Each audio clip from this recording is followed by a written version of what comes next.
এটা জানার জন্য ডক্টরেট করার দরকার নেই, থিসিস করার দরকার নেই। প্যালেস্টাইনের দিকে তাকান, বুঝতে পারবে।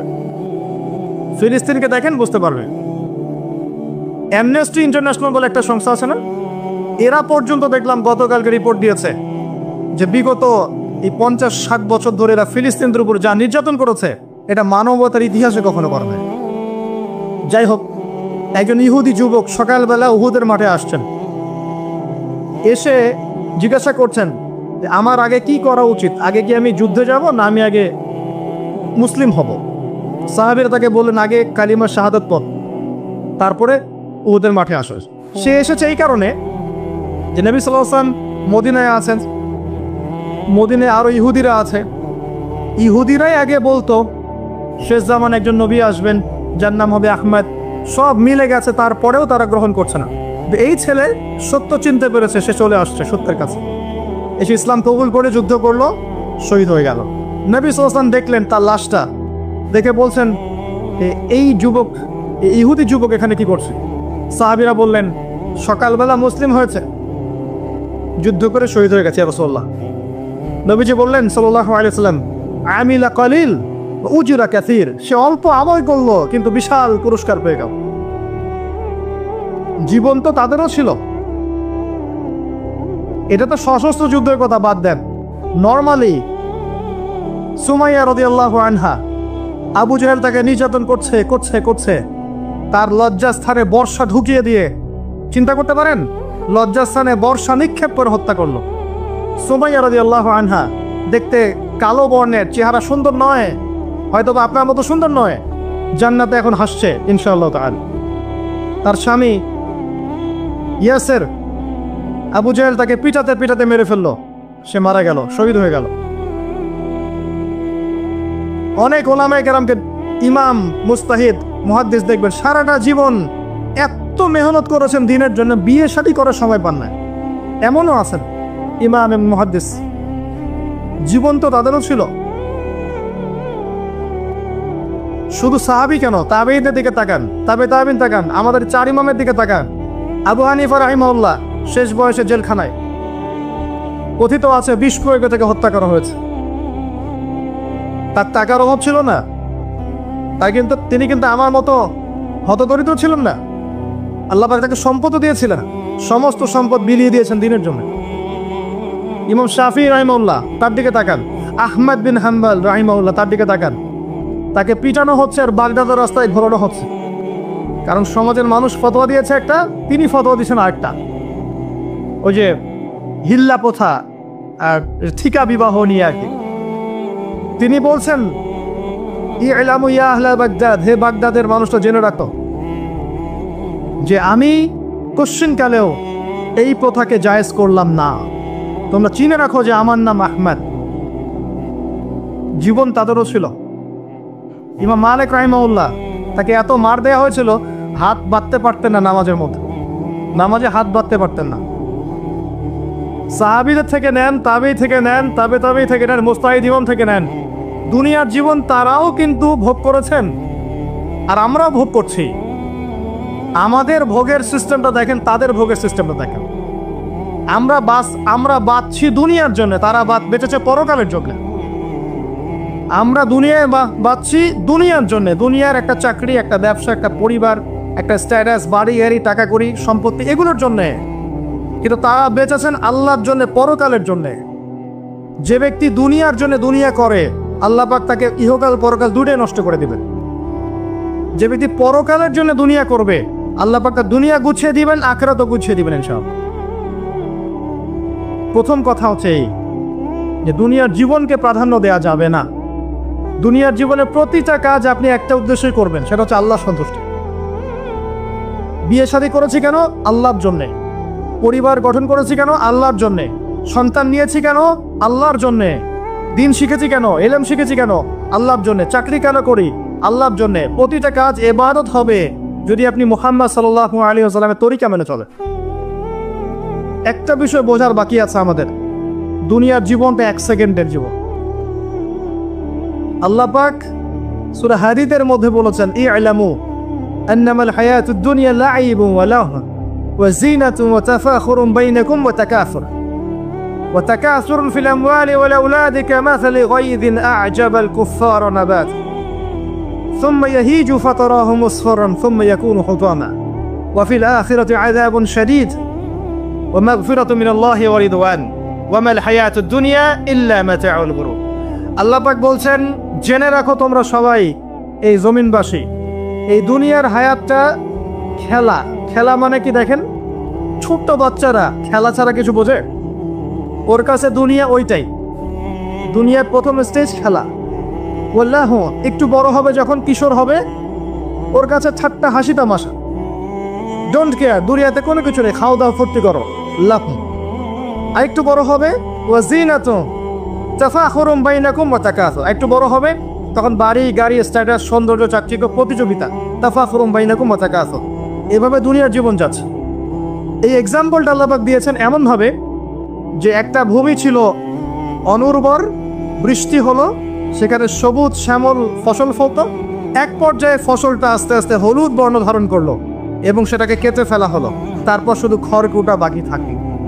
এই হলো দুনিয়ার জীবনের এক্সাম্পল। এরপর পরকালে বাকি আছে দুইটা জিনিস, হয় ক্ষমা, রিদওয়ান মাগফিরাত ক্ষমা, অথবা আযাবুন শাদীদ। আমাদেরকে মাথায় ইনস্টল করতে হবে, দুনিয়াতে আমরা কেউ থাকতে আসি নাই। প্রথম কথা, এখানে আমরা এসেছি বড়জোর 60, 70, 100 বছরের হায়াত নিয়ে, যার মধ্যে মোটামুটিভাবে 30, 40, 50 বছর চলে গেছে, কারো 20 বছর 25 বছর চলে গেছে, বুঝতে না বুঝতেই চলে গেছে, মানে ভালো মন্দ বোঝার আগেই শেষ। যদি তার বয়স হয় 60 বছর, তাহলে এখন বাকি আছে 30 বছর। এই ব্যক্তি যদি ঠান্ডা মাথায় রাতের বেলা চিন্তা করে, এই 30 বছর যে আমার চলে গেছে, আমার অ্যাপ্রক্সিমেটলি 30 বছর বাকি আছে। বাকি আছে বুঝলাম, যা চলে গেছে, এই চলে যাওয়া 30 বছরে আমি 10 বার জেনা করেছি, 20 বার মদ খেয়েছি, ঠিক আছে, মানুষের সম্পদ আত্মসাৎ করে খেয়েছি, পরকিয়া করেছি, চুরি করেছি, ডাকাতি করেছি, মিথ্যা বলেছি, নামাজ পড়ি নাই, রোজা রাখি নাই।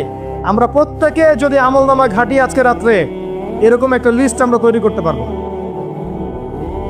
আজকে রাত্রে বাসায় ফিরে গিয়ে প্রত্যেকে যদি একটা আমলনামা ঘাটতে চাই, চোখ বন্ধ করে চিন্তা করি যে এই 30 বছর আমি কি কি করেছি, দেখবেন আপনি জেনার পাপ পাবেন, মাদকের পাপ পাবেন, অন্যের সম্পদ আত্মসাতের পাপ পাবেন, নামাজ না পড়ার পাপ পাবেন, রোজা রাখেন নাই, জাকাত দেন নাই, কোনো কোনো ক্ষেত্রে মিথ্যা বলেছেন, প্রতারণা করেছেন, মানুষের সম্পদ লুটে পুটে খেয়েছেন, অনেক কিছু করেছেন। কিন্তু আমাদের চলাফেরা দেখলে মনে হয় যে আমরা কোনো পাপ করিনি। এই জায়গায় ঠান্ডা মাথায় চিন্তা করে আপনি দেখবেন পাপ দুই রকম। কয় রকম? দুই রকম। আপনি দেখবেন আল্লাহর সাথে জড়িত কিছু পাপ পাবেন, নামাজ পড়েন নাই, রোজা রাখেন নাই, মিথ্যা বলেছেন, ইত্যাদি ইত্যাদি। কিছু পাপ পাবেন আল্লাহর সাথে জড়িত, কিছু পাবেন মানুষের সাথে জড়িত। আল্লাহর সাথে জড়িত পাপগুলো ক্ষমা নেওয়া খুব সহজ। ওযু করে এসে 2 রাকাত নামাজ পড়ে চোখের জল ফেলে দিয়ে, চোখের পানি ফেলে দিয়ে আল্লাহর কাছে হাত তুলে খালি যদি বলে আল্লাহুম্মা আনতা রব্বি, বলেন আল্লাহুম্মা আনতা রব্বি লা ইলাহা ইল্লা আনতা খলাকতানি আনা আবদুক ওয়া আনা আলা আহদিক ওয়া ওয়া'দিকা মাস্তাতা'তু আউযু বিকা মিন শাররি মা সানা'তু আবু'ু লাকা বিনি'মাতিকা আলাইয়া ওয়া আবু'ু বিযানবি ফাগফিরলি ফাইন্নাহু লা ইয়াগফিরু যুনুবা ইল্লা আনতা। এটা না পারেন, অ্যাটলিস্ট আস্তাগফিরুল্লাহাল্লাযী লা ইলাহা ইল্লা হুয়াল হাইয়ুল কাইয়ুম 3 বার চোখের পানি ফেলে দেন, আল্লাহর কাছে ওয়াদা করেন আল্লাহ যা করেছি ছেড়ে দিব, আগামী যতদিন বেঁচে থাকবো কোরআন এবং সুন্নাহর বাইরে এক চুল যাব না ইনশাআল্লাহ। এবং আগামী দিনগুলোতে আল্লাহ পাক তোমার আদেশ যখন যেভাবে আসবে আমি পালন করবো ইনশাআল্লাহ। যদি আল্লাহ পাক মনের মধ্যে খুলুসিয়াত দেখেন যে তাওবাতান নাসুহা করছে, মন থেকে তওবা করছে, আল্লাহ পাক আপনার সমস্ত গুনাহগুলোকে নেকিতে কনভার্ট করতে পারে। আল্লাহ পাক শুধু গুনাহ মাফ করবেন তা নয়, আল্লাহ পাক গুনাহগুলোকে নেকি দিয়ে পরিবর্তন করতে পারেন। আমি দলিল দিচ্ছি, ইল্লা মান তাবা, সূরা ফুরকান পড়ে দেখেন, তারা ব্যতীত যারা তওবা করলো, ওয়া আমানা ওয়া আমিলা আমালান সালিহা, এবং যারা ঈমান এনেছে এবং সৎ আমল করলো, উলাইকা ইউবাদদিলুল্লাহু সাইয়্যাতিহিম হাসানাত, আল্লাহ পাক এই সব মানুষের গুনাহগুলোকে নেকি দিয়ে পরিবর্তন করে দিবেন ইনশাআল্লাহ।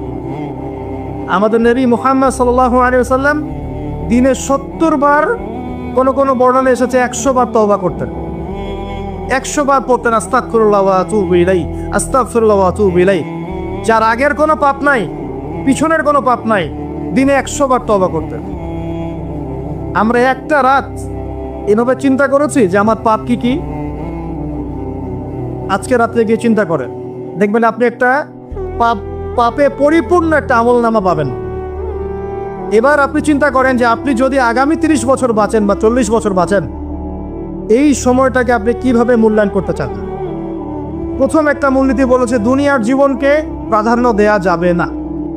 ওয়ামা হাদিহিল হায়াতুদ দুনিয়া ইল্লা মাতাউল গুরুর, সম্পূর্ণ মরীচিকা। মরীচিকা দেখেছেন? দুনিয়ার জীবন যে কি জিনিস, যারা আল্লাহর পথে পরীক্ষার সম্মুখীন হয়েছে ওরা জানে। মানে কিচ্ছু না, মানে মুহূর্তে আল্লাহ পাক ইহকাল পরকালের ফয়সালা করে ফেলবে। আমরাও বুঝবো, এটা আমরা বুঝবো না এমন নয়। ইয়াং ছেলে রাস্তায় যাচ্ছে, বাইক নিয়ে খুব দাবরানি দিচ্ছে, আছে না? হঠাৎ অ্যাক্সিডেন্ট, ডেড, স্পট ডেড। এটা দুনিয়ার জীবনটা। সারা জীবন দুনিয়ার পিছনে ছুটেছে, শেষ বয়সে হতাশ, কিছুই পেলাম না। পাবে না, কারণ আল্লাহর পথে না চললে শেষ বয়সে কেউ কিছু পাবেন না। যন্ত্রণা, হতাশা, গ্লানি ছাড়া। তখন দেখবেন আত্মহত্যা করে শেষ, ডেড। একটা কথা বলছিলাম যে আপনি চলার পথে কোরআন সুন্নাহর প্রতিকূলে আমল, আকীদা, মানহাজ, মুআমালাত এগুলো দেখলে কি করবেন? কোরআন সুন্নাহকে অগ্রাধিকার দিবেন নাকি চলমান বিষয়কে অগ্রাধিকার দিবেন? ইবাদত করতে এসে দেখছেন আমলের নামে বেদাত চলছে, কি করবেন? বেদাতীদের সাথে আপোস করবেন না কোরআন সুন্নাহয় ফিরে আসবেন? আপনি তাওহীদের ক্ষেত্রে দেখছেন মানুষ ইসলামের নামে শিরক করছে, এখন আপনি কি সংখ্যাগরিষ্ঠ মানুষকে অগ্রাধিকার দিবেন না কোরআন সুন্নাহর কাছে আসবেন? অর্থনৈতিক জীবনে গিয়ে দেখছেন মানুষ বেশিরভাগই হারাম রিজিক খাচ্ছে। এখন আমি যদি বলি যে দুনিয়ার জীবনে টিকে থাকতে হলে আমাকে এগুলোদের গায়ে আকোশ করে চলতেই হচ্ছে, তাহলে কিন্তু কোশ্চেন কালেও কোরআন সুন্নাহকে প্রাধান্য দেয়া হলো না। তখন আপনি কি করবেন? পরিবার চালাতে গিয়ে দেখছেন যে পরিবারের বেশিরভাগ লোক আপনার কথা শোনে না। আপনি কোরআন এবং সুন্নাহকে দিয়ে পরিবার চালাতে চান, তারা পশ্চিমা সংস্কৃতি দিয়ে পরিবার চালাতে চান, হিন্দি সিরিয়াল দিয়ে, গান বাজনা, ডুগি তবলা এগুলো দিয়ে। বেনামাজি, নামাজ রোজার খবর নাই, তালিম নাই, ইসলামিক নৈতিকতা নাই, কিচ্ছু নাই, জীবনের কোনো উদ্দেশ্যই নাই। এরকম পরিবার নিয়ে আপনি চলছেন, কি করবেন? কাকে প্রাধান্য দিবেন? খুব ডিফিকাল্ট প্রশ্নগুলো কিন্তু, এবং এগুলো প্র্যাকটিক্যাল, এগুলো হচ্ছে এখনো। চাকরি খুঁজতে গেছেন, আপনি দেখছেন যে ঘুষ না দিলে চাকরি পাচ্ছেন না, কি করবেন আপনি তখন? পড়াশোনা করতে গেছেন, ছেলে মেয়ের ফ্রি মিক্সিং জেনা ছাড়া পড়াশোনাই করতে পারছেন না, কি করবেন তখন? ইউনিভার্সিটিতে গেছেন, ইউনিভার্সিটি পরিবেশগুলো দেখছেন, ইসলাম কোথায় আর ইউনিভার্সিটি কোথায়, কি করবেন আপনি তখন? প্রত্যেকটা জায়গায় আপনাকে সিদ্ধান্ত নিতে হবে যে আমি প্রতিটা জায়গায় কোরআন এবং সুন্নাহর সাথে আপোস করব নাকি চলমান এই জাহিলিয়াতের সাথে আপোস করব, কোনটা করব? বিশ্বাস করেন, যখন আপনি মনের মধ্যে এই চেতনা লালন করতে পারবেন এবং আল্লাহ আপনাকে হেদায়েত দিবেন যে হ্যাঁ কোরআন সুন্নাহই সমস্ত সমস্যার সমাধান, এবং এর মধ্যে আল্লাহ পাক প্রতিটা বিষয়ের সলিউশন নাজিল করেছেন, আপনি মেনে নেবেন, চলবেন, তখন আপনি বাধা পাবেন, প্রচুর বাধা পাবেন। প্রথম বাধা পাবেন আপনার পরিবার থেকে, এরপরে বাধা পাবেন আপনার সমাজ থেকে, বাধা পাবেন ধর্ম নেতাদের থেকেও, পরবর্তীতে বাধা পাবেন ফেরাউন নমরুদদের থেকে। কি করবেন? ডিসিশনগুলো খুব ইম্পর্টেন্ট, কারণ মনে রাখবেন কবরে 3টা প্রশ্ন হবে। মান রব্বুক, সেই উত্তর দিতে পারবে যে পৃথিবীতে আল্লাহর সাথে শিরক করে নাই। সিম্পল, যে তাওহীদের উপর ছিল, শিরক করেনি, উত্তর দিতে পারবে ইনশাআল্লাহ রব্বি আল্লাহ। পৃথিবীতে যে আল্লাহর সাথে শিরক করেছে সে কোশ্চেন কালে উত্তর দিতে পারবে না। শিরক করে মারা গেছে, তওবা করে নাই, উত্তর দিতে পারবে না ইনশাআল্লাহ। মা দীনুক, পৃথিবীতে যে দিন ইসলামকে চূড়ান্ত সত্য রূপে মেনে নেয়নি, পরিপূর্ণ দিন পালন করার চেষ্টা করে নাই, কোশ্চিনকালেও মা দিনুক উত্তর দিতে পারবে না। ইসলামকে ঠাট্টা বিদ্রুপের ছলে হাসি তামাশায় গ্রহণ করেছে, সে কখনো উত্তর দিতে পারবে না। মান নবিয়ুক, পৃথিবীতে যে ব্যক্তি নবী সাল্লাল্লাহু আলাইহি ওয়াসাল্লামের সুন্নাহ মেনে চলেনি, জীবনে চলার পথে নবীর সুন্নাহকে পরোয়া করে নাই, অন্যের আদর্শ গ্রহণ করেছে, সে কোশ্চিনকালেও মান নবিয়ুক উত্তর দিতে পারবে না। কারা পারবে তাহলে? 1 নম্বর তাওহীদ পন্থীরা পারবে, 2 নম্বর যারা পরিপূর্ণরূপে ইসলাম পালন করেছে এরা পারবে, 3 নম্বর যারা মুহাম্মদ সাল্লাল্লাহু আলাইহি ওয়াসাল্লামের সুন্নাহর উপর টিকে ছিল এরা পারবে। ওয়ামা খালাকতুল জিন্না ওয়াল ইনসা ইল্লা লিয়াবুদুন, শুধুমাত্র ইবাদত করার জন্যই আল্লাহ পাক জিন এবং মানুষ জাতিকে সৃষ্টি করেছেন। আপনাকে আল্লাহ পাক এই হায়াতটা দিয়েছেন, এখন বাকি সময়টা চিন্তা করেন আগামী 30-40 বছর কিভাবে কাটাতে চান। দুনিয়ার জন্য বাঁচবেন না আল্লাহর জন্য বাঁচবেন? যদি আল্লাহর জন্য বাঁচতে চান, সর্বশেষ হেদায়েত আল কোরআন এবং সর্বশেষ নবী মুহাম্মদ সাল্লাল্লাহু আলাইহি ওয়াসাল্লাম, এর বাইরে কিচ্ছু নাই ভাই। সারা দুনিয়ার মানুষ মিলে যদি বলে যে কোরআন সুন্নাহর মধ্যে আছে সুদ হারাম কিন্তু সুদ হালাল, হালাল হালাল, কোশ্চিনকালে হালাল হবে না। সারা দুনিয়ার মানুষ একটা মাঝে যদি এসে বলে সুদ হালাল, সুদ ভালো, কোশ্চিনকালে হালাল হয়ে যাবে না, হারামই থেকে যাবে। সারা দুনিয়ার মানুষ যদি বলে পর্দা করার দরকার নাই, এটা সেকেলে সেকেলে সেকেলে, এটা সেকেলে হয়ে যাবে না, এটা ফরজ থেকে যাবে। কিচ্ছু নাই কোরআন সুন্নাহর বাইরে, কিচ্ছু নাই। যা আছে দেখছেন বোগাস, যার কোনো ভিত্তি নাই, মানুষের মন গড়া প্রবৃত্তির অনুসরণ। এখন আপনি যখন কোরআন এবং সুন্নাহর কাছে আসতে চাইবেন, তখন কিন্তু আপনি চতুর্দিক থেকে বাধা পাবেন। এই পথ চলাটা এত সহজ হবে না। হ্যাঁ, কাদের জন্য সহজ হবে? যারা প্রোটেস্ট্যান্ট মুসলিম হবে। কি মুসলিম? প্রোটেস্ট্যান্ট মুসলিম। এটা কেমন? মানে ওটাও ঠিক এটাও ঠিক, সুদ খেলেও হয় না খেলেও হয়, পর্দা করলেও হয় না করলেও হয়, নামাজ পড়লেও হয়, মাঝে মাঝে ছাড়লেও হয়, যাকাত দিলেও হয় না দিলেও হয়। মডারেট প্রোটেস্ট্যান্ট মানে কোরআন সুন্নাহয় যা আছে এগুলো খুব কঠিন মনে হয়, এটা মৌলবাদী মৌলবাদী মনে হয়, এগুলো মানলে তো এই যুগে চলা যায় না, এগুলো ওই যুগের জন্যে, এরকম ভার্সনে যারা চিন্তা করবে তাদেরকে কষ্ট পেতে হবে না। তারা দেখবেন কষ্ট না করেই দুনিয়ার জীবন কাটিয়ে দিচ্ছে, ওদের কোনো বাধা বিপত্তি আসবে না। আপনি যখন কোরআন সুন্নাহকে আঁকড়ে থাকবেন, কেমন করে আঁকড়ে থাকবেন? মারির দাঁত দিয়ে কামড়ে থাকবেন, নবীজি বলেছেন। মারির দাঁত দিয়ে কামড়াতে বলেছেন, সামনের দাঁত দিয়ে কামড়ালে ছটতে যাবে, টান দিলে ছিঁড়ে যাবে। মারির দাঁতে কামড় দিলে, টান দিলে সহজে ছিঁড়বে না। এভাবে থাকলে আপনার বাধা আসবে। এখন আপনার সামনে দেখবেন আপনি কিছু ফিতনা এবং কিছু সলিউশন। আপনি নিয়াত করেছেন যে আপনার যে গুনাহগুলো হয়েছে এগুলো থেকে আপনি তওবা করবেন ইনশাআল্লাহ, আগামী দিনগুলো আপনি কোরআন এবং সুন্নাহ অনুসারে চলবেন। এই কথা সেটা একমত আছেন তো?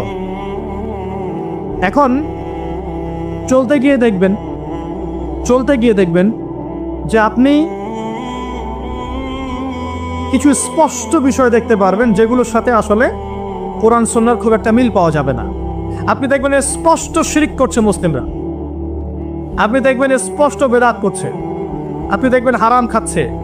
মুসলিম যুবকরা মাদক, পর্নোগ্রাফি, জেনা, ফ্রি মিক্সিং, আপনার জুয়া, ক্যাসিনো, এই যে আপনার টিকটক প্রজন্ম, এগুলো নিয়ে ব্যস্ত আছে। আপনি স্পষ্ট দেখবেন মেয়েরা বেহায়ের মতো ঘুরে বেড়াচ্ছে। আপনি স্পষ্ট দেখবেন যে আপনি হালালে থাকলে চাকরি পাচ্ছেন না। আপনি স্পষ্ট দেখবেন পরিবারের লোকজন কথা শোনে না। আপনি এমনও দেখবেন ওলামায়ে কেরামের মাঝে ঐক্য নাই, এমন দেখবেন। আপনি এমনও দেখবেন যে মানুষ দিনকে দুনিয়ার বিনিময়ে বিক্রি করে দিচ্ছে। আর এমন দেখবেন যারা আপনার উপরে আছে তারা দিন সম্পর্কে তেমন কোনো জ্ঞান রাখে না। এমন জটিল পরিস্থিতিতে আপনি কি করবেন তখন? এরপরে আপনি যখন বিশ্বের দিকে তাকাবেন, তখন দেখবেন বিশ্বের সমস্ত পরাশক্তিরা ঐক্যবদ্ধ ইসলামের বিরুদ্ধে। বিশ্বের সমস্ত বড় বড় পরাশক্তিরা ঐক্যবদ্ধ ইসলামের বিরুদ্ধে। দেখবেন আপনি ইসলামের কোনো খিলাফা নাই, দেখবেন কোনো ইমাম নাই, কোনো আমির নাই, কোনো জামা নাই। দেখবেন আপনি সেই রকম সলফে সালেহিনের যুগের মতো সৌর্যবীর্য, ব্যক্তিত্ব, গায়রাত কিছু নেই। মনে হবে যেন আমরা দাসত্বের শৃঙ্খলা আবদ্ধ হয়ে গেছে। তখন আপনি কষ্ট পাবেন মনে মনে। আপনার মধ্যে ইমান থেকে থাকলে আপনি কষ্ট পাবেন, ভিতর থেকে কষ্ট ফিল করবেন। যদি প্যারালাইজড রোগী হয়ে থাকেন তাহলে কষ্ট ফিল করবেন না। চেতনা থাকে দিনের, কষ্ট ফিল করবেন, তখন আপনার স্ট্রাগল শুরু হবে। তখন আল্লাহ যদি আপনাকে বুঝ দেন, আল্লাহ দেখবেন আপনি কি করেন। আপনার মেধা দিয়ে আল্লাহ কি করেন, আপনি কি করেন, আপনার অর্থ দিয়ে আপনি কি করেন, আপনার হায়াতটা দিয়ে আপনি কি করেন, আপনার এই যে জনবল দিয়ে আপনি কি করেন, আল্লাহ আপনাকে যা দিয়েছেন তা দিয়ে আপনি দিনের জন্য কি করছেন, আল্লাহ পাক তখন দেখবেন। বড়ই গাছ, সাহাবী একজন বলছেন, বড়ই গাছে তো কাঁটা থাকে ইয়া রাসূলুল্লাহ, তো সেখানেও কি কাঁটা থাকবে? নবীজি বলছেন না, সেই বড়ই গাছে কাঁটা থাকবে না, বরং সেখানে কাঁটার জায়গায় ফল থাকবে। কি থাকবে? ফল থাকবে। এবার নবীজি যে কথাটা বলছেন এটা শুনে আমি বিস্মিত হয়ে গেলাম যে এই হাদিস তো কখনো পড়ি নাই। নবীজি বলছেন সাল্লাল্লাহু আলাইহি ওয়াসাল্লাম যে এক একটা বড়ইয়ের মধ্যে আল্লাহ রাব্বুল আলামিন ৭২টা করে রং দিবেন ইনশাআল্লাহ। যে রংগুলো এবং স্বাদগুলো একটা থেকে আরেকটা আলাদা। তো দেখুন কত যে জ্ঞান আছে। এই যে জান্নাত, যেখানে আপনি অনন্ত জীবন পাবেন, আল্লাহ পাক আপনার প্রতি সন্তুষ্ট হবেন, রাদিয়াল্লাহু আনহু ওয়া রাদু আন খালিদিনা ফিহা আবাদা, এই যে আয়াতগুলো আছে, জান্নাতে আপনি চিরস্থায়ী জীবন পাচ্ছেন, আল্লাহর দিদার পাচ্ছেন, আল্লাহ পাকের সন্তুষ্টি পাচ্ছেন, হৃদয় পাচ্ছেন। সেখানে আপনি সৎকর্মশীল বান্দাদের সাথে অনন্তকাল থাকতে পারবেন। হুরেন আইন থাকবে আপনার জন্য, শারাব, গিলমান, জান্নাতের ফলমূল। সবচেয়ে বড় কথা, সেখানে মৃত্যু, কোনো কষ্ট, ক্লেশ আপনাকে স্পর্শ করবে না। এই যে অনন্ত জীবন, এই জীবনটার জন্যই আমরা এই দুনিয়ার কারাগারে পরীক্ষা দিচ্ছি। মানুষ এই দুনিয়ার কারাগারে কি করছে ভাই? পরীক্ষা দিচ্ছি। আসল জীবনটা শুরু হবে মৃত্যুর পর। এই পরীক্ষায় যারা পাশ করবে ইনশাআল্লাহ তাআলা, অনন্তকালের জীবনে তারা সুখী হবে ইনশাআল্লাহ তাআলা। আর এই পরীক্ষায় যারা ফেল করে যাবে, অনন্তকালের জীবনে তাদের স্থান হবে চিরস্থায়ী জাহান্নাম। আল্লাহ পাক আমাদেরকে হেফাজত করুন, আমিন। আল্লাহুম্মা ইন্না নাসআলুকাল জান্নাতা ওয়া নাউযু বিকা মিনান নার। সকলে বলে আমিন। এই কারাগারের জীবনে থাকতে গিয়ে কখনো কখনো এমন কিছু ঘটে যে বিস্ময় বোধ করতে হয়। মূল কথায় আসি, প্রিয় ভাইরা, আমরা যারা এখন এই দুনিয়াতে আছি, নিঃসন্দেহে এটা আমাদের চিরস্থায়ী গন্তব্য নয়। কথা ঠিক না বল? আচ্ছা, আল্লাহ রাব্বুল আলামিন কি বলছেন সূরা জারিয়াতের 56 নম্বর আয়াত একটু দেখি। আল্লাহ পাক বলছেন, বিসমিল্লাহির রহমানির রহিম, ওয়া মা খালাকতুল জিন্না ওয়াল ইনসা ইল্লা লিয়াবুদুন। আমি জিন জাতি এবং মানব জাতিকে শুধুমাত্র আমার ইবাদত করার জন্য সৃষ্টি করেছি। তাহলে দুনিয়াতে আসার যে সৃষ্টি তত্ত্ব বা সৃষ্টি দর্শন, সেটা কি বলেন? আল্লাহ পাকের ইবাদত করে, এটা হলো সৃষ্টি দর্শন। এই দুনিয়াতে আসার আমাদের সৃষ্টি দর্শনটা কি? ওয়া মা খালাকতুল জিন্না ওয়াল ইনসা ইল্লা লিয়াবুদুন। মানুষ আর জিনকে সৃষ্টি করেছি শুধু আমার ইবাদত করার জন্য। এখন অনেকে প্রশ্ন করতে পারে, তাহলে কি দুনিয়াবি কাজগুলো আমরা করব না? উত্তর হচ্ছে না, দুনিয়াবি কাজ আপনি করবেন, এবং দুনিয়াবি প্রতিটা কাজই আপনার ইবাদত বলে কাউন্ট হবে, গণ্য হবে, যদি আমি এই কাজগুলো একটা পদ্ধতি মেনে করি, সেটা হলো নবী সাল্লাল্লাহু আলাইহি ওয়াসাল্লামের সুন্নত মেনে করি। ব্যাস, দ্যাটস অল। রাত হয়েছে, ঘুমাবেন, ঘুমটা যদি নবীর সুন্নাহ মতো হয়, আপনি প্রত্যেক সেকেন্ডে নেকি পাবেন ইনশাআল্লাহ। ইস্তেনজা করবেন, ইস্তেনজাটা যদি নবীর সুন্নাহ মতো হয়, নেকি পাবেন ইনশাআল্লাহ। যদি আপনি খাবার খান, খাবার খাওয়াটাও যদি নবীর সুন্নাহ মতো হয়, নেকি পাবেন। এমনকি স্ত্রী সহবাসও যদি আপনি করেন নবীর সুন্নাহ মেনে, তো তারপরেও নেকি হবে ইনশাআল্লাহ। আর কি চাই বলেন? কাপড় চোপড় পরা, ওযু করা, গোসল করা, ব্যবসা বাণিজ্য, চাকরি বাকরি, আমাদের প্রফেশনগুলো যেগুলো আছে, দাওয়া, দিনের কাজ করা, দুনিয়ার কাজ করা, সবকিছুই ইবাদত হবে ইনশাআল্লাহ, যদি একটা সুন্নাহ আমরা মেনে চলি। সেটা হলো নবী সাল্লাল্লাহু আলাইহি ওয়াসাল্লামের আদর্শ এবং তরিকা ফলো করা। তার তরিকা বাদ দিয়ে অন্য কোনো তরিকাকে ফলো করা যাবে? উত্তর হচ্ছে না, তার তরিকা বাদ দিয়ে অন্য কোনো তরিকা ফলো করা যাবে না। তবে সেই ব্যক্তির কথা নেওয়া যাবে যার কথা এবং কাজ রাসূল সাল্লাল্লাহু আলাইহি ওয়াসাল্লামের সাথে মিলে যায়। কোনো সমস্যা আছে? কিন্তু কোনো ব্যক্তি যত বড়ই হোক না কেন, তার কথা এবং কাজ যদি রাসূল সাল্লাল্লাহু আলাইহি ওয়াসাল্লামের সাথে না মেলে, তাহলে সেটা নেওয়া যাবে না। আল্লাহ পাক দুনিয়াতে পাঠিয়েছেন তার ইবাদত করার জন্য। আর ইবাদত মানে শুধু নামাজ, রোজা, হজ, জাকাতি নয়, বরং আপনার পারিবারিক জীবন থেকে শুরু করে অর্থনৈতিক জীবন, ব্যবসা বাণিজ্য এবং পলিটিক্যাল লাইফ, সবকিছু ইবাদত ইনশাআল্লাহ, যদি আপনি নবীর তরিকা মতো করতে পারেন। এখন একটা প্রশ্ন আসবে, এই ইবাদতটা কি আমরা শুধু ব্যক্তি জীবনেই করব, ইবাদতের জীবনেই করব, না পুরো জীবনে করব?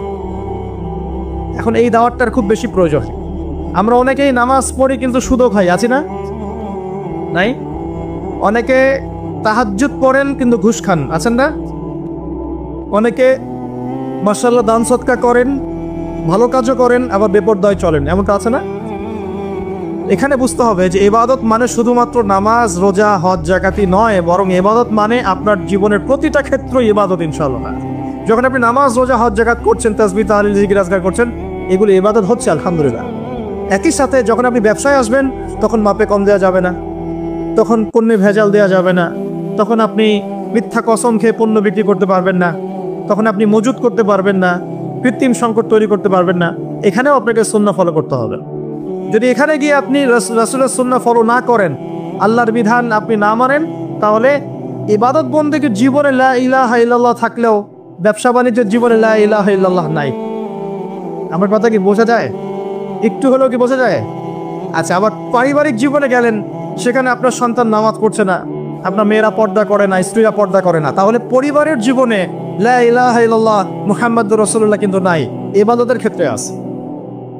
আবার আপনি সমাজ জীবনে গেলেন, এখানে আপনি আল্লাহর বিধানকে পাশ কাটিয়ে বা আল্লাহর বিধানকে বাদ দিয়ে পশ্চিমাদের বিধান চর্চা করছেন, তার মানে এই জীবনে কিন্তু লা ইলাহা ইল্লাল্লাহ নাই।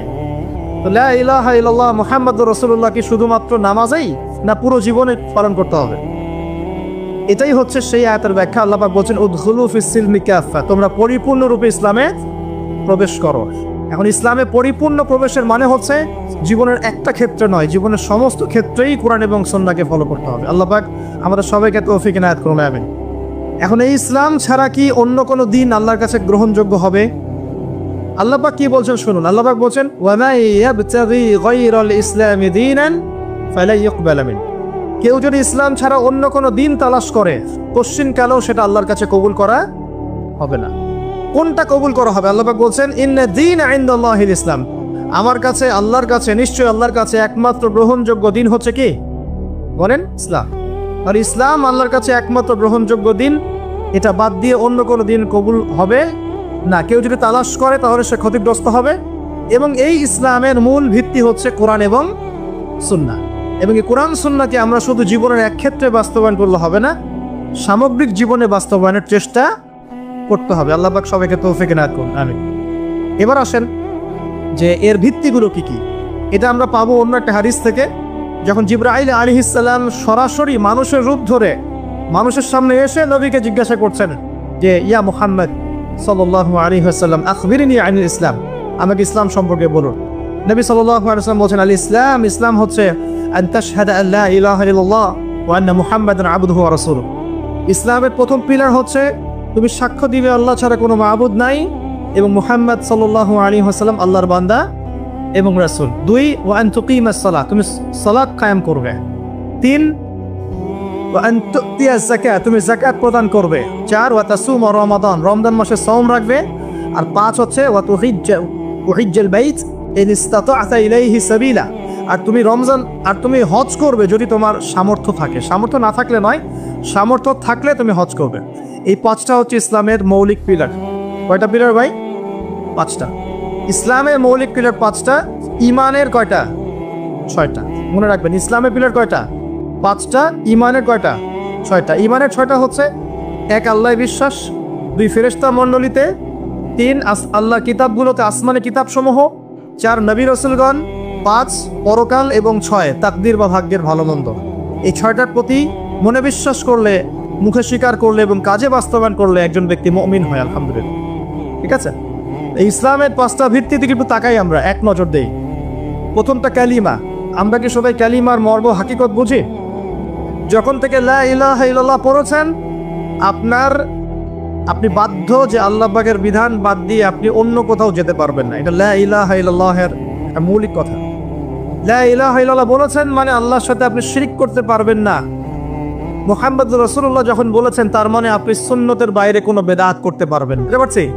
যখন লা ইলাহা ইল্লাল্লাহ বলেছেন তখন শিরক করা যাবে না, আল্লাহর বিধানের বাইরে যাওয়া যাবে না। যখন মুহাম্মদুর রাসূলুল্লাহ বলেছেন তখন নবীর তরিকা সুন্নত বাদ দিয়ে অন্য তরিকার বেদাতে যাওয়া যাবে না। এখন আমরা তো দুঃখজনক যে আমরা আসলে মুসলিম পরিবারে জন্মগ্রহণ করেছি ঠিকই, কিন্তু আমরা শিরক বুঝি না। কি বুঝি না? শিরিক বুঝি না। এখন মুসলিমরা আল্লাহ ছাড়া অন্য কারো কাছে চায় না? মুসলিমরা আল্লাহ ছাড়া অন্য কাউকে সেজদা করে, মুসলিমরা আল্লাহ ছাড়া অন্য কারো জন্য নজর মানত করে, মুসলিমরা গায়রুল্লাহর নামে এখন জবাই কিন্তু করে, হাতে বালা পরে ঘরে খুলে না। কেন? খুললে তার ক্ষতি হয়ে যাবে এই ভয়ে। মুসলিমরা এখন ছবি মূর্তির উপাসনা শুরু করেছে, করে নাই? করেছে কি করে নাই? এবং কোনো কোনো ক্ষেত্রে এগুলোকে প্রতিষ্ঠা করার প্রয়াস দেখা যাচ্ছে সমাজের মধ্যে। আরও আছে, মুসলিমরা এখন ভাগ্য গণকের কাছে যায় না? যে হাত দেখে দাও, ভাগ্য দেখে দাও। মুসলিমরা রাশি ফলে বিশ্বাস করে, রাশি ফল, অমুকের রাশি কি, তমুকের রাশি কি, আজকে কি হবে, কালকে কি হবে, তাই না? এগুলো তো বিশ্বাস করে। মুসলিমরা যুগ বা সময়কে গালি দেয়, মুসলিমরা বাতাসকেও গালি দেয়। মুসলিম অনেক সময় দেখা যায় আল্লাহ ছাড়া অন্য কারো কাছে দোয়াও করে এবং আশা করে যে অন্য কোনো মৃত মানুষ তাকে সন্তান দিতে পারবে, পরকালে পার করাই দিবে। এগুলো মুসলিমরা ভাবে না? এই শিরকগুলো সমাজের মধ্যে নাই? সমাজে এখন একটা নতুন শিরক আসছে, নতুন না আসলে এটা প্রাচীন, কিন্তু এখন চর্চা বেড়েছে, চর্চাটা খুব বেড়েছে। এটা হচ্ছে এই যে তাবিজ কবজ কুফুরি কালাম করার শিরক। এটা করে না? তাবিজ করা, কবজ করা, এই যে জাদুটোনা বানটোনা করা, এই কাজগুলো মানুষ করে না? এগুলো যে ব্যক্তি করবে সে ব্যক্তি মুশরিক হয়ে যাবে, শিরক করে ফেলে। আর একটা আধুনিক শিরক আসছে। কি শিরক? আধুনিক। এটা আধুনিক কেন বললাম? এটা এই যে 1200 বছর থেকে এই শিরকটা খুব কম ছিল, বিগত 200-300 বছর থেকে এই শিরকটা একদম আকাশচুম্বী। সেটা হলো যে মুসলিমরা মানে অমুসলিমদের আদর্শ ধারণ করছে আর অমুসলিমরা চাপিয়ে দিচ্ছে যে আল্লাহ পাক যেগুলো হালাল করেছেন সেগুলো তারা হারাম করে দিচ্ছে, আর আল্লাহ পাক যেগুলোকে হালাল করেছেন সেগুলো, আল্লাহ পাক যেগুলো হারাম করেছেন ওগুলো তারা হালাল করে নিচ্ছে। মানে আল্লাহর হালালকে মানুষ হারাম করছে, আল্লাহর হারামকে হালাল করে দিচ্ছে, মানে অপোজিট করছে। তো এই কাজটাকে মুসলিমরা করছে না এখন? একটু বলেন তো, সুদ কি হালাল না হারাম? আমরা এটাকে হালাল করি নাই, বরং ফরজ করে নিয়েছি। মাদক দ্রব্য কি হালাল না হারাম? আচ্ছা, হারাম যদি হয় তা আমরা কেন খাচ্ছি? আমরা হালাল করছি কেন? আমরা কেন হালাল করছি? জিনা ব্যভিচার কি হালাল না হারাম? আমাদের কাছে ফ্রি মিক্সিংটা এখন কমন, ফ্রি মিক্সিং অ্যাফেয়ার্সগুলো কমন। অ্যাফেয়ার্স করে না এমন ছেলে পেলে খুঁজে পাওয়া যায় না। অপসংস্কৃতি অনুসরণ করা আমাদের জন্য কি হালাল না হারাম? আর আমাদের যত সংস্কৃতি দেখবেন বেশিরভাগই দেখবেন বাইরের সংস্কৃতি, বাইরে থেকে আমদানি করা বস্তা পচা সংস্কৃতি। আবার এই যে কয়দিন আগে ওয়ার্ল্ড কাপ শেষ হয়ে গেল, এই ওয়ার্ল্ড কাপ কি আমাদের সৃষ্টি করা নাকি অন্যদের? আমি একটা হিসেব করেছিলাম, এক লেকচারে বলেছিলামও, এখন অনলাইনে আসে ভাই। এই ওয়ার্ল্ড কাপ যে সবগুলো ম্যাচ দেখেছে, মানে কয়টা ম্যাচ? 64টা ম্যাচ মনে হয়। যতগুলো ম্যাচ যদি সবাই দেখে থাকে তাহলে এই 1.5 ঘন্টা করে হিসাব করলে সে তার পুরো হায়াতের 4 দিন নষ্ট করেছে। কয়দিন? 4 দিন। শুধুমাত্র একটা ওয়ার্ল্ড কাপ তোমার জীবনের 4 দিন নষ্ট করে ফেলেছে। মানে তোমার হায়াত যদি হয় 30 দিন, তোমার হায়াত এখন আছে 26 দিন। ভয়ঙ্কর না বিষয়টা? যদি হায়াত হয়ে থাকে এখন বাকি থাকে 30 দিন, এখন বাকি আছে তোমার 26 দিন। 4 দিন চলে গেছে, টের পাও নাই তুমি। আর 100 জন মানুষ যদি 4 দিন করে হায়াত হারায়, তাহলে 100 জন মানুষের 400 দিন তারা শেষ করে ফেলেছে। 1000 জনের 4000 দিন, 1 লক্ষ জনের 4 লক্ষ দিন, 1 কোটি মানুষের 4 কোটি দিন। পুরো বিশ্ব থেকে এরকম কোটি কোটি দিন বছর তারা নিয়েছে একটা ওয়ার্ল্ড কাপ দিয়ে। আল্লাহ পাক আমাদেরকে পাঠিয়েছিলেন কেন? আল্লাহর ইবাদত করার জন্য। শুধু ইবাদত নয়, আমাদের আরো একটা দায়িত্ব আছে। ওই দায়িত্বটার সাথে ওদের এই চক্রান্তগুলো সম্পর্কিত, দায়িত্বটাকে বলে নেই। আল্লাহ পাক আমাদেরকে দায়িত্ব দিয়েছেন আল্লাহ পাকের জমিনে আল্লাহ পাকের দিনটাকে প্রতিষ্ঠা করার। জানেন আল্লাহ পাক কি দায়িত্ব দিয়েছেন? আল্লাহর জমিনে আমরা দিনটাকে প্রচার প্রসার করব এবং প্রতিষ্ঠা করব। আল্লাহ পাক বলছেন, কুনতুম খায়রা উম্মাহ, তোমরা হচ্ছে শ্রেষ্ঠ জাতি। কারা তোমরা? মানে আমরা। তোমরা মানে কারা? এই উম্মতে মুহাম্মাদি, তোমরা হচ্ছে শ্রেষ্ঠ জাতি। খায়রা উম্মাহ উখরিজাত লিন-নাস, তোমাদেরকে বের করা হয়েছে মানব জাতির কল্যাণের জন্য। তোমাদের দায়িত্ব 3টা। 1, তা'মুরুনা বিল মা'রুফ, তোমরা সৎ কাজে আদেশ করবে। 2, ওয়া তানহাউনা আনিল মুনকার, তোমরা অসৎ কাজে নিষেধ করবে। 3, ওয়া তু'মিনুনা বিল্লাহ, তোমরা আল্লাহর প্রতি ঈমান রাখবে। তো আল্লাহ পাক বলছেন আমাদের কাজ সৎ কাজে আদেশ করা, অসৎ কাজে নিষেধ করা, আল্লাহর প্রতি ঈমান আনা। আর সূরা মুহাম্মদ আল্লাহ পাক বলছেন, ইন তানসুরুল্লাহ ইয়ানসুরকুম, তোমরা যদি আল্লাহকে সাহায্য করো তবেই আল্লাহ পাক তোমাদেরকে সাহায্য করবে। আর সূরা সফে আল্লাহ পাক বলছেন, হুয়াল্লাযী আরসালা রাসূলাহু বিল হুদা ওয়া দীনিল হক লিইয়ুযহিরাহু আলা দ্বীনি কুল্লি, আল্লাহ পাক এই যে নবী পাঠিয়েছেন, হেদায়েত দিয়েছেন, কোরআন সুন্নাহ পাঠিয়েছেন, যাতে ইসলাম অন্য সমস্ত দিনের উপর বিজয়ী লাভ করতে পারে। তো এটা উদ্দেশ্য না?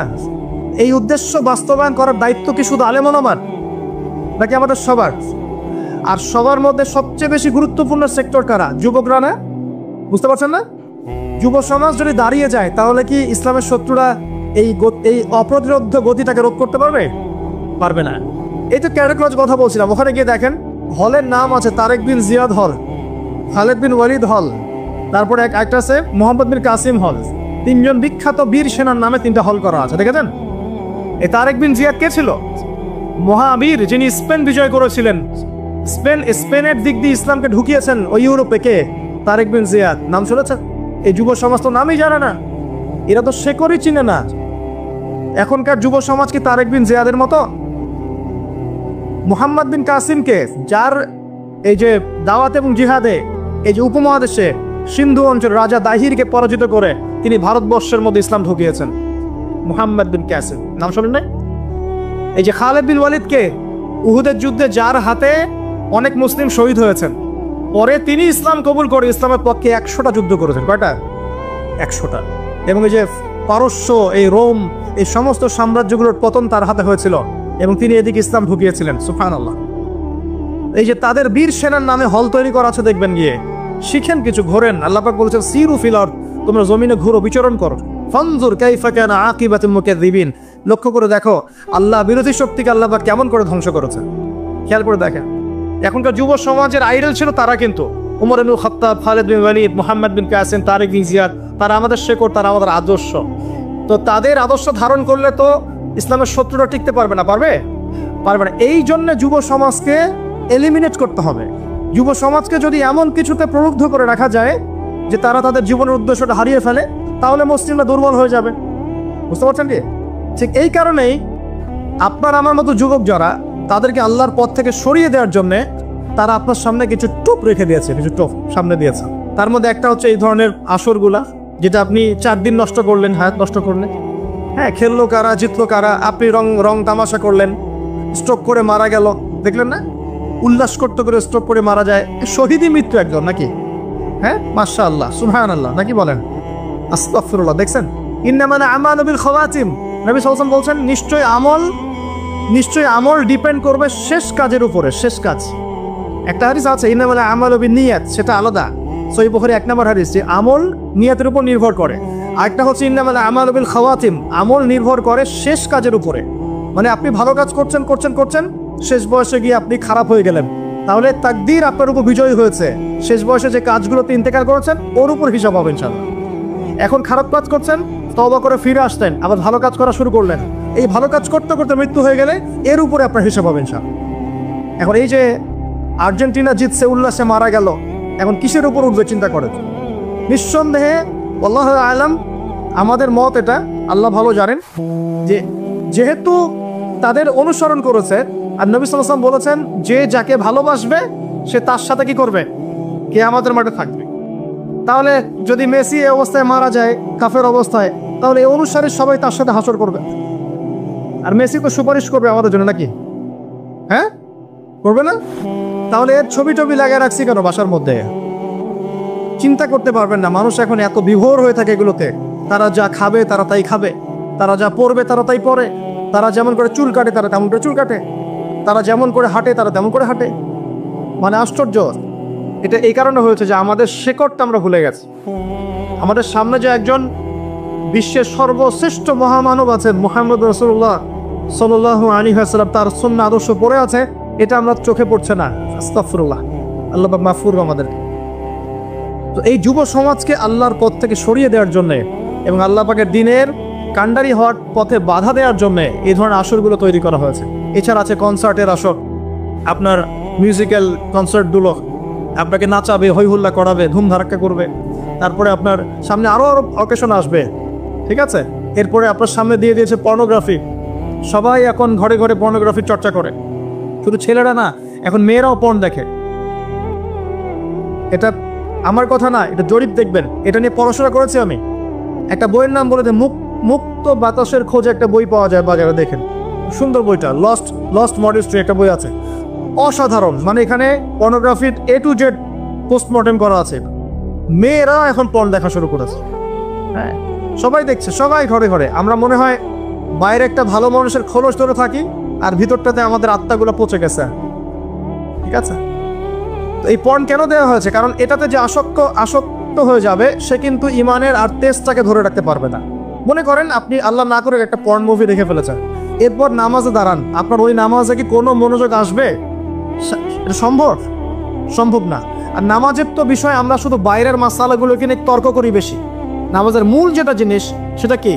নামাজের ইহসান, নামাজে মাআরিফাত, আল্লাহকে পাওয়া, নামাজের খুশু, এগুলো কি আত্মার সাথে সম্পৃক্ত না?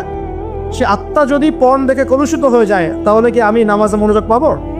এই কারণে ইবাদত করে কোনো স্বাদ পাচ্ছেন না। তো এই কারণে ইবাদত করে কোনো স্বাদ পাচ্ছেন না, কারণ চোখের জেনা হচ্ছে, পর্ন দেখছেন এবং কলবটা দূষিত হচ্ছে। যে ফ্রি মিক্সিং দিয়েছে আরেকটা, নারী পুরুষ অবাধ মেলামেশা। এই মেলামেশার মধ্যে কোনো বাধা নাই, যে বাধা দিবে তাকে তারা বলছে মৌলবাদী হয়ে গেছে। অথচ এই যে পড়াশোনা করছি আমরা ছেলে মেয়ে একসাথে, স্কুল থেকে শুরু, স্কুলে, তারপর কলেজে, তারপর বিশ্ববিদ্যালয়ে, ইভেন চাকরি ক্ষেত্রেও, সব জায়গায়, ইভেন পলিটিক্যাল মিছিলেও নারী পুরুষ ফ্রি মিক্সিং দেখবেন। মেয়েরার সামনে স্লোগান হচ্ছে, পিছনে ছেলেরা, এখানেও ফ্রি মিক্সিং সবখানে। তো এটা কোত্থেকে আসলো? পশ্চিমারা দিয়েছে।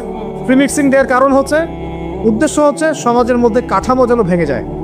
নারী পুরুষের জায়গায় চলে আসছে, পুরুষ নারীর জায়গায় চলে গেছে, এবং পরিবারের বন্ধনগুলো ভেঙে যাচ্ছে। দেখবেন পরকিয়া দিন দিন পরকিয়া বাড়ছে না? পরকিয়া দিন দিন বাড়ছে। আর জেনা তো ঘরে ঘরে জেনা।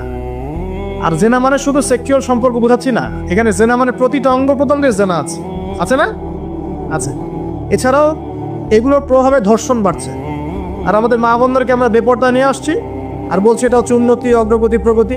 একদিকে পর্ন দেখাচ্ছি, একদিকে ফ্রি মিক্সিং করাচ্ছি, ঠিক আছে, আবার মেয়েদেরকে বাইরেও বের করে নিয়ে আসছি। একদম মেসাকার অবস্থা সমাজে। এরকম একটা অবস্থায় আপনার মেয়ে কতটুকু সেফ চিন্তা করেন? আপনার মেয়ে সন্তান, কন্যা সন্তান কতটুকু সেফ একটু চিন্তা করে দেখেন। স্কুলে অনেক সময় দেখা যায় বিশ্ববিদ্যালয়ে গিয়ে জেনার শিকার হয়ে যাচ্ছে। কয়দিন আগে দেখলেন না, বিশ্ববিদ্যালয়ে মেয়েদেরকে কার মনোরঞ্জন করানোর জন্য ঘরে পাঠানো হচ্ছিল? দেখেন নাই? তো একটা ডিগ্রি সার্টিফিকেট অর্জন করার জন্য নিজের ইজ্জতকে বিলিয়ে দিতে দ্বিধা করছে না। সো খারাপ। তাহলে কোন সমাজে আমরা টিকে আছি? আমাদের পরবর্তী প্রজন্মের কি হবে একটু ভাবতে হবে না? আল্লাহ পাক কিন্তু বলেছেন, যারা জানে না তারা কি সমান? আর যাদের কলব জিন্দা, যাদের কলব মৃত, তারা কি সমান? আল্লাহ পাক বলছেন, তোমরা জমিনে ঘোরাফেরা করো, বিচরণ করো, আশা করো যায় তোমাদের মৃত কলবগুলো জীবিত হবে ইনশাআল্লাহ। তো যুব সমাজের সামনে এগুলো টোপ দিয়েছে। আরো দিয়েছে বেকারত্বের ভয়। আল্লাহ পাক কোরআনে বলেছেন না, শয়তান তোমাদেরকে অশ্লীলতার প্রলোভন দেয় আর অভাবের ভয় দেখায়। আপনাদের সামনে বেকারত্বের ভয়। দেখবেন চাকরি পাওয়ার জন্য কি না করছেন আপনি, সুবহানাল্লাহ। একটা চাকরি পাওয়ার জন্য 20-30 বছর পড়াশোনা করছেন, লক্ষ লক্ষ কোটি টাকা ঢালছেন আপনি এখানে, কোটি টাকা ঢালছেন, লক্ষ টাকা ঢালছেন একটা জবের জন্য। কিন্তু আপনার এটা বিশ্বাস করা উচিত ছিল যে রিজিক শুধুমাত্র জব থেকেই আসে না, আর অনেক ক্ষেত্র থেকে রিজিক আসতে পারে। আপনি কৃষিভিত্তিক অর্থনীতি ফলো করতে পারতেন, আপনি ব্যবসা করতে পারতেন, উদ্যোক্তা হতে পারতেন, আর অনেক কিছু করতে পারতেন। তো এখানে একটা সমস্যা হচ্ছে। আবার একটা সমস্যা হচ্ছে কি, যে আমাদের মধ্যে মাদকের একটা ব্যাপক সয়নব দেখা যাচ্ছে ইয়াং জেনারেশনের মধ্যে। ইয়াংদেরকে মাদক খাইয়ে, যে মাদক তো আছেই, মাদক খাওয়াচ্ছে, পর্ন দেখাচ্ছে, আপনাকে ফ্রি মিক্সিং করাচ্ছে, আপনার জীবনের উদ্দেশ্যটা ভুলিয়ে দিচ্ছে। এই কাজগুলো করার মূল উদ্দেশ্যটা কি? একটাই উদ্দেশ্য, যে এই মুসলিম যুব সমাজ যেন আর তারেক বিন জিয়াদ হতে না পারে, আর মোহাম্মদ বিন কাসিম হতে না। যদি হতে পারে, যদি তার ওমর এবং খালিদ হতে পারে, তাহলে এই মুসলিমদেরকে ঠেকানো যাবে? এই মুসলিমরা জ্ঞানে অনন্য হবে, তখন আমলে অনন্য হয়ে যাবে, তাদের পারিবারিক আদর্শ সুন্দর হবে, ইমান শক্তিশালী হবে, তারা আমর বিল মারুফ নাহি আনিল মুনকারে কাজ করবে, দিনের প্রচার প্রসারে কাজ করবে, দেশের কল্যাণে কাজ করবে, দুর্নীতি দূর করবে, ঠিক আছে, পলিটিক্স করলেও ভালো পলিটিক্স করবে, যাতে করে মানুষের কল্যাণ হয়, মানবতার খেদমতে কাজ করতে পারবে, এক কথায় দিনটাকে প্রতিষ্ঠা করতে পারবে। তারা খুব ভালো করেই জানে যে যদি আপনারা ইমানদার হন, এই সমস্যা আছে। এই কারণেই আমাদেরকে জীবনের এই উদ্দেশ্য থেকে ভুলিয়ে দেওয়ার জন্য এই বর্তমান প্রেক্ষাপটের ফিতনাগুলোকে আপনার সামনে একদম সহজলভ্য করে দেওয়া হয়েছে। সহজলভ্য না? আপনি চাইলেই মাদক খেতে পারেন, কেউ বাধা দিবে না। মানে পাশের বাসায় জোরে জোরে মিউজিক বাজছে, এমন সিচুয়েশন যে আপনি গিয়ে বারণও করতে পারবেন না। বারণ করলে উল্টা আপনাকে গালি শোনায় দিক। আর এটা ভাই শেষ জামানা, যেটার বিষয়ে আমার কোনো সন্দেহ নাই। কারণ এখানে ন্যায় হয়ে যাচ্ছে অন্যায়, অন্যায় হচ্ছে ন্যায়। আমানতদারকে বলা হচ্ছে খেয়ানতকারী, খেয়ানতকারকে বলা হচ্ছে আমানতদার। যে জুলুম করলো তাকে বলা হচ্ছে ভালো, আর যে জুলুমের শিকার হলো তাকে নিয়ে সমালোচনা করা হচ্ছে। সত্যবাদীকে মিথ্যাবাদী বলা হচ্ছে, মিথ্যাবাদীকে সত্যবাদী বলা হচ্ছে। মানে আন্তারি দেলামে তুরাত বাতুহা, দাসী তার মনিককে জন্ম দিচ্ছে। সমাজে ন্যায় অন্যায় হক বাতিলের মানদণ্ড উল্টে যাচ্ছে। খেয়াল করেছে? আপনি গিয়ে বন্ধ করতে বলবেন, উল্টা আপনাকে ধমক লাগাই দিবে। দিবে না? দিবে। আপনি চাইলেই মদ খেতে পারেন, চাইলেই জেনা করতে পারেন। একবার জেনা করতে 1500 টাকাও লাগে না এখন। জি, এমন বহু জায়গা আছে। এগুলো তো মানুষকে গিয়ে গিয়ে শিখতে হয় না, সব তো চোখের সামনে দেখাই যায়। পেপার, পত্রিকা, প্রিন্ট, ইলেকট্রনিক মিডিয়া খুলে দেখেন, সব দেখাই যায়। ভার্চুয়াল মিডিয়ার জগৎ এখন 1000, 1500, 500 টাকার বিনিময়ে মানুষ জানা করতে পারে। এই অবস্থা আমরা বসবাস করছি। আর এগুলো যখন বাড়বে তখন কি সমাজে ধর্ষণ বাড়বে না? তাহলে আমাদের মা বোনরা কোথায় সেফ হলো? তাদের ইজ্জতের গ্যারান্টি দিবে কে? আর কোন পরিবেশে আমি আমার ছেলেকে বড় করব? আমার ছেলে যখন বাসা থেকে বের হবে সে কি শিখবে? আজকে থেকে 20 বছর আগে যে ফিতনাগুলো ছিল যখন আমরা ছোট ছিলাম, এই 20 বছরে কি ফিতনা বেড়েছে না কমেছে? কত গুণে বেড়েছে, অল্প না বেশি? চিন্তা করবেন, এমনি ভাববেন। অতএব প্রিয় ভাইরা, আমাদের সামনে যে সময়টা আছে, অপেক্ষা করছে, এটা আরো ভয়ঙ্কর হবে। আল্লাহ আমাদেরকে হেফাজত করুন। আমাদের উদ্দেশ্য ভুললে চলবে না। আল্লাহ পাক দুনিয়াতে পাঠিয়েছেন তার ইবাদত করার জন্য, পরিপূর্ণ দ্বীন ইসলাম দিয়েছেন। এই দিনের বাইরে যাওয়া যাবে না। কুরআন এবং সুন্নাহ আঁকড়ে ধরতে হবে, তাওহীদে থাকতে হবে, সুন্নতে থাকতে হবে। পাশাপাশি 5 ওয়াক্ত নামাজ ছাড়া যাবে না। ছাড়বেন নাকি? আর আল্লাহর ওয়াস্তে নামাজটাকে ধীর স্থিরভাবে পড়ার চেষ্টা করেন। 3G, 4G, 5G নামাজ পড়েন না। আর নামাজের বাইরে কিছু মাসালা আছে, ইখতিলাফি মাসালা, যেগুলোকে নিয়ে মাশাআল্লাহ আমরা মসজিদগুলোকে ভাগ করে ফেলি, করি না? এগুলো নিয়ে এত বেশি ব্যস্ত হওয়ার প্রয়োজন নাই। নামাজের মূল রূহ এবং প্রাণটা কি? ইহসান, খুশু। আপনি কতটুকু বোঝেন, নামাজ পড়ে আল্লাহকে কতটুকু পেলেন, এটা মূল কথা। যে মাসআলাগুলোকে নিয়ে দীর্ঘদিন থেকে ইখতিলাফ চলে আসছে, এগুলো নিয়ে তর্ক করতে করতেই তো আজকে আমরা বিভক্ত হয়ে গেছি। বিভক্ত হয়ে যায় নাই? আপনার কাছে মনে হতে পারে যে আপনি মসজিদটা ভাগ করে একটা নতুন জিহাদ করেছেন। আদতে কি হয়েছে? আমাদের উম্মার ঐক্যটা নষ্ট হয়ে গেছে। ইসলাম এবং সংশোধন সমাজের থেকেই করতে হবে, সমাজ থেকে বাইরে বের হয়ে নয়।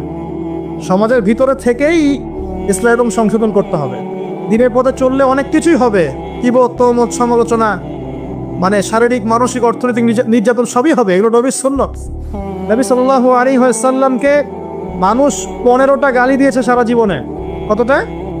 সবচেয়ে সেরা মহামানবকে, যার আগের কোনো গুনাহ নাই, পিছে কোনো গুনাহ নাই, এই মানুষটাকে 15টা গালি খেতে হয়েছে সারা জীবনে। 16 বার তাকে হত্যা করার চেষ্টা করা হয়েছে। কতবার? তাকে তার পিছের উপরে উঠে নাড়ি ভুড়ি চাপিয়ে দেওয়া হয়েছে। তার দাঁত মানুষ ভেঙে ফেলেছে উহুদের মাঠে। মাথার মধ্যে করার আঘাত করেছে তরবারির নিচের অংশ দিয়ে, এতে করে মাথায় যে বর্মটা ছিল এই বর্মটা ভেঙে ভুরুর ভিতর ঢুকে গিয়েছে। আমাদের নবী কথা বলছে সাল্লাল্লাহু আলাইহি ওয়াসাল্লাম। মানুষ একজন তার মুখে থুতু দেওয়ার চেষ্টা করেছিল, নাউজুবিল্লাহ। জানেন, নবী সাল্লাল্লাহু আলাইহি ওয়াসাল্লামকে তার আপন চাচারা দূর দূর করে তাড়িয়ে দিয়েছে অনেকে, তাই নাই? চাচা আবু তালেব বাদ দিয়ে, আবু লাহাব তার চাচা ছিল না? নবী সাল্লাল্লাহু আলাইহি ওয়াসাল্লামকে তায়েফবাসী নির্মমভাবে আঘাত করেছিল, দাড়ি দিয়ে রক্ত পড়েছে। এই রক্ত জুতায় গিয়ে জুতা শক্ত হয়ে গিয়েছিল। এক পর্যায়ে তাকে মক্কা থেকে হিজরত করে মদিনায় চলে যেতে হয়েছে রাতের অন্ধকারে। আলী রাদিয়াল্লাহু আনহুকে বিছানায় রেখে তিনি রাতের অন্ধকারে চলে গিয়েছেন মক্কা থেকে মদিনায়। সবচেয়ে মহামানবের জীবনে যদি এমন হয়, তাহলে আপনি আমি যদি প্রকৃত ইসলাম চর্চা করি, আমাদের কি হবে? যা হচ্ছে তাই হবে। এগুলো সুন্নত নবীগণের। আর এগুলো করে জালেমরা কখনো পার পাবে না। আর এগুলো করলে মাজলুমদের কোনো ইজ্জত সম্মানও নষ্ট হয় না। আল্লাহ পাক যাকে বড় করবেন, আল্লাহ পাক যাকে কবুল করবেন, আল্লাহ পাকে সম্মান, ইজ্জত, কবুলিয়ত দিবেন। সারা দুনিয়া শক্তি মিলে তা কিছু করতে পারবেন ইনশাআল্লাহ। আল্লাহ পাক যাকে অবদস্থ করে দিবেন, তাকে সারা দুনিয়ার মানুষ মিলেও সম্মান দিতে পারবে না। আর এই দুনিয়ার সাফল্যই চূড়ান্ত নয়, পরকালের সাফল্যটা চূড়ান্ত ইনশাআল্লাহ। প্রিয় ভাইয়েরা, সামনে এই দিনটা আপনার সামনে আছে। নামাজ ছাইরেন না, যাকাত দেন, হজ করার সামর্থ্য থাকলে করবেন, রমজান মাসে সওম রাখবেন। এবং আমি একটা রিকোয়েস্ট করব যে বেশি বেশি ইলম চর্চা করেন, জ্ঞান চর্চা করেন, কোরআন তেলাওয়াত করেন, আল্লাহর জিকির আজগার বাড়িয়ে দেন, হাদিস চর্চা বাড়িয়ে দেন, নবী সিরাত পড়েন, ইসলামের ইতিহাস পড়েন, আকীদার বইগুলো পড়েন। এগুলো একা একা পড়েন এবং আলেম ওলামার সাথে সম্পর্ক রাখেন। কারণ যেহেতু জেনারেল লাইনে পড়ছেন আপনি আপনি তো মাদ্রাসায় ভর্তি হতে পারছেন না, আপনি নিজে পড়েন কিন্তু ওলামা কেরামের সাথে সম্পর্ক রাখেন। একা একা পণ্ডিত হয়ে যান, একা পণ্ডিত হতে গেলে মুশকিল হয়ে যাও। ওলামা কেরামের সোহবত লাগবে, তাদের সাথে সম্পর্ক রাখতে হবে। যেটা বুঝবেন না তাদেরকে জিজ্ঞাসা করবেন। আর যদি সম্ভব হয়, আপনার সুযোগ থাকে, তাহলে মাদ্রাসায় ভর্তি হয়ে যাবেন, কোনো সমস্যা নেই, সেখানে পড়াশোনা করবেন। আর যদি সেটাও করতে না পারেন তাহলে অনলাইন অফলাইনে কিছু শর্ট কোর্স আছে, ডিপ্লোমা কোর্স, এগুলো করতে পারেন। মানে এক কথায় আপনাকে জ্ঞান চর্চা করতেই হবে যেভাবে হোক। এটা কিভাবে করবেন এই চ্যালেঞ্জটা আপনার, এটা আপনার সমস্যা, এটা নিয়ে আপনাকে ভাবতে হবে। আমল বাড়াতে হবে, শুধু জ্ঞান চর্চা জানি যথেষ্ট না, জানা অনুযায়ী আমলটাও করতে হবে। কিভাবে করব? একটা কথা সকাল শুরুতে বলেছে, নবী সাল্লাল্লাহু আলাইহি ওয়াসাল্লামের সুন্নাহ মোতাবেক যদি জীবনটা করতে পারেন ইনশাআল্লাহ আপনার 24 ঘন্টায় নাকি ইনশাআল্লাহ। এটাই হচ্ছে আমলে সালেহ। এর পাশাপাশি রিজিক যখন খাবেন হালাল খায়েন, হারামে যায় না, সুদের মধ্যে যায় না, ঘুষের মধ্যে যায় না, দুর্নীতির মধ্যে যায় না। আল্লাহ পাক তৌফিক এনায়েত করুন। এর পাশাপাশি পারিবারিক যে আদর্শটা আপনার আছে এটাকে সুন্দর করেন। মা বোনদেরকে পর্দা শেখান, ছোট মেয়েদেরকে পর্দা শেখান, আপনার ছেলেকে নামাজি বানান, মসজিদে পাঠান, মক্তবে পাঠান, হুজুরদের কাছে পাঠান, মাদ্রাসায় পাঠান। আপনি জেনারেল লাইনে পড়ান, আমি নিষেধ করছি না, কিন্তু আপনার ভিত্তিটাকে, আপনার ছেলে সন্তান মেয়ে সন্তানের ভিত্তিটাকে ইসলামিকভাবে গড়ে তোলেন ইনশাআল্লাহ। দেখুন বড় হয়ে তারা যদি ডক্টর হয় তারা সৎ ডক্টর হবে ইনশাআল্লাহ, যদি ইঞ্জিনিয়ার হয় সৎ ইঞ্জিনিয়ার হবে ইনশাআল্লাহ, যদি পলিটিশিয়ানও হয় সৎ পলিটিশিয়ান হবে ইনশাআল্লাহ। আল্লাহ পাক আমাদের সর্ব সেক্টরে সৎ মানুষদেরকে দিয়ে ভর্তি করে দিন আমিন। এবং সৎ মানুষদের হাতে এই বিশ্বের নেতৃত্ব আল্লাহ পাক দান করবে। আর আমাদেরকে যদি কোনো কাজই না হয়, আমাদেরকে দিয়ে যদি কোনো কাজ না হয় আল্লাহ পাকের, আমাদের সবাইকে আল্লাহ পাক সরিয়ে দিয়ে নতুন প্রজন্ম নিয়ে আসুক, কোনো সমস্যা, যাদের হাতে আল্লাহ পাক দিনের বিজয় দিন ইনশাআল্লাহ।